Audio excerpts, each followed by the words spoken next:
घर में केहू नहीं खे, बड़ी मन करता। दिन भर घूमत घूमत देह दुखाए लागता।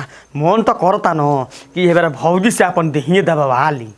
भौजी, ए भौजी, का जी देवर बबुआ, आई आई आई आई आई आपे के खोजत रहनी।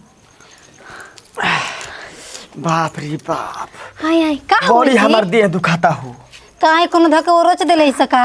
ना ना और चले हिस्सा ना। हां गोई रही खेले ना, मन तो करता ना कि तोहरे से दबवा ली। ना भगवान आपके भैया के देह दबाइबे ना कनी तक से आपके दबाओ तनी। लेकिन को बात कही बोला, आप एकदम सपना में याद करत रहनी का हम बताइए तना हमर मन करता ना। बाप रे बाप, ये भौजी का कहतल हो। और देवर बाबू आपे के कबे के नजरिया खोजत हमर के हर गई नहीं आप। हम जाता नहीं हो भौजी। अरे बैठी जी पूरा बतिया हम सुन लेही। मत सुनाबो। काहे? अब का सुनाई बुरा है तो काहे ना सुनाब? ना ना मत सुनाबो। हमर मन करता। रे रे रे रे भौजी हलु का छी? कवा हट। अरे पागल हनी का, हमरा खाए के मन करता। तो ये तरह नहीं कहे कि हमारा खाए के मन जवानी उठल बा त हट जूही में नशा रहता। आय बोला बोला, कहले ही ना कि ऐसा ना के भैया हानि ना बाजारे जाए में तो माड़ी माछी के मुड़ियो ना लेके आइबो और से कुछ खरीद के ले जा खिया पिया दी। अब बात ऐसे लामा लामा फेंकी ना कि लाके तुम जाके भभुआ जिले में गिरी। का लिया के बोला। 3 कोनवा 3 कोनवा लेबू, 4 कोनवा ना लेबू। 4 कोनवा लिए देती तो बड़ी अच्छा खाए में तो हाँ। बड़ी मन करता चटक मटक खाए के न। हाँ पैसा बा के दी तहर दादा। का जी देवर जी इतना दिन के बाद आनी बाहरा से एगो भौजाई 10 रुपया के मांग लस तो वो है नहीं कि आपके पास। कैसन कैसन हमार देवर बनन जबा। ए भौजी लियाई में एगो शर्त पर। का हमार देह दबेबू तब। पूरा देह मालिश कर देब। बाप रे बाप, मैं हमार देह दबी देखो। हाँ जाता नहीं आधा घंटा के अंदर तारा के लिया दे तनी। बताओ कौन सी लिया दे के बा। गाड़ी के चाबी बा। अच्छा उजे चालू करी। हाँ 10 मिनट में लेके आई। ठीक बा। का खोइबू ना बता दो। 3 कोना ले ली, 4 कोना ले ली, छोला ले ली, बर्गर ले ली, पिज्जा ले ली, जौन मन तौन ले ली, लेकिन लेके आई। ठीक बा जाता नहीं। जाई देहिया हमार मालिश करबू ना। हाँ हाँ जाई जाई जाई ठीक बा जाई मालिश करबू ना। अपना काम बनता तो भांड में जाए जानता का करे। हमर मन पर काबूए नहीं खे ई से हम कह दिले ई जानता नहीं कर दे दवाई। आ तक से अपना पति के देना तो मैंने तीन कर खाक दवाई बड़ी अइले। एगो हमार भौजाई बिया कि ओकर खूब चटक मटक मन करता खाए के। हाँ तो हमहू न अपना फायदा में बानी। 20 रुपया के समोसा ले बानी आ 20 रुपया के छोला। उतने में न उनकर से रात भर अपन देह मालिश करवाई। चले दो ये जानी कैसन मन देवर बाटे न कि अब तक से अइबे ना कइला कि का कर लगन हरी। अबे हमरा ती त कहां से कहां ले आ गए। बाइक जन तब्बो कोनो काम नहीं के होत कि हमर मन पे कंट्रोले नहीं के। अरे बाप, आ गइनी अब घर।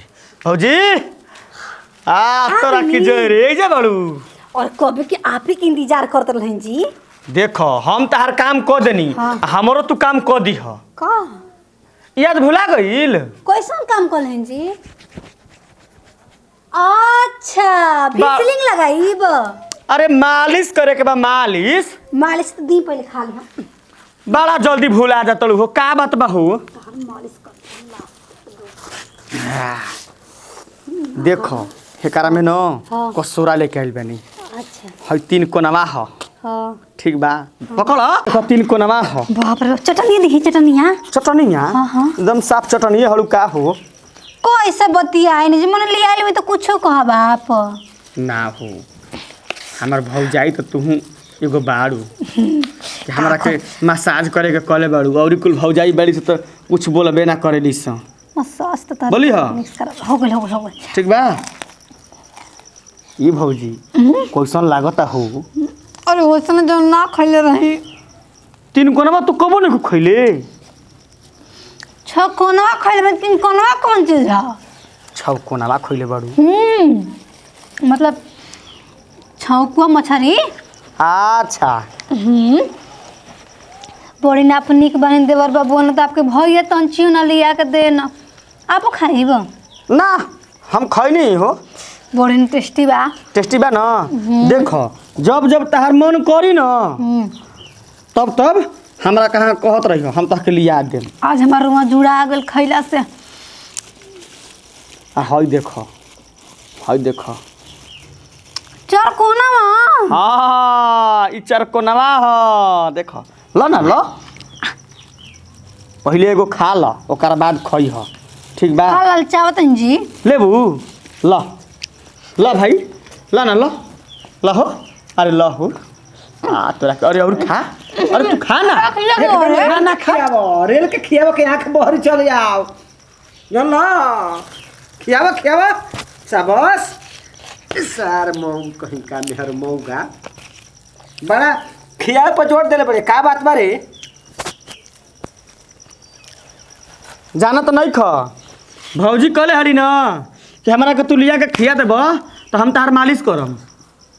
मालिश हाँ का जी ना ना ना ना हम कहले नहीं कहां जब से आइल बियाह के तब से एको बार हमारा मालिश ना कल होई ना गोड़े धइले होई आ तोर मालिश करी तारा के मालिश ना करेली मालिश कर ले मालिश करते हमारे देह रुखा रहित कि चिकन रहित रे का जी का हो? हम कबे को जा कहते नहीं कि आज तक से हम अपन पति के ना गोड़ देबे हम आपके खा के दबाई। ये भौजी अच्छा बताओ हम तारा के इतना खर्चा करी ना तू हमारे एगो काम ना कर सकेलू तन के दबा दी हो गला दबा दी बोला दबा मत दबाओ रे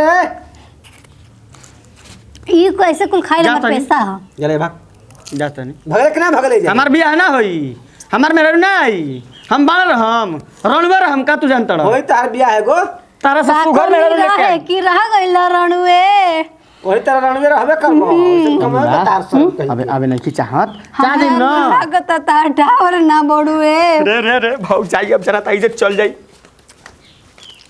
खाई खाई खाई खाई तू बताबो हम खिसियाई बन तारा पो का खिसे बोलता कौन करता कि लोहारा तारा के परिच दिए ही बेरा बिया को कहीं तार माई पहुंचबे ना करी अब कौन जरूरत बा हां बादी में खराब तोर का जब खोही के रहल जीव से लारे चुवत रहल त हमरा से करे रह तू हेतना बाजार रहती हेतना बाजार जाई ना तो माछ के मुड़ी लइबे ना करे ना हमें से ना कह देले रहतो जब आपे नहीं करती ना तो उनकरा के नाम पूछती एको बार कहले बड़ू का कि हमरा के तनी छोला मन करता खाए के समोसा मन करता आपसे गई रही आरा तो का कहले रही कि जी उनको पिज्जा ले ले पहले का आइल हमरा के लड्डू सत्यनारायण बाबा के प्रसादी आइल हमरा खाती चल रखी रख रख रख रख हमरा के लिया आवे के ना आवे के खाए के गटा गटा बस जान जानी नहीं खाए खाए पे दिन भर बाजार में जाके खाते बानी मोटाई ना तो 24 घंटा करे का मोटाई नहीं हरबे काहे ना नहीं हारब तोर बाप के खाता है हम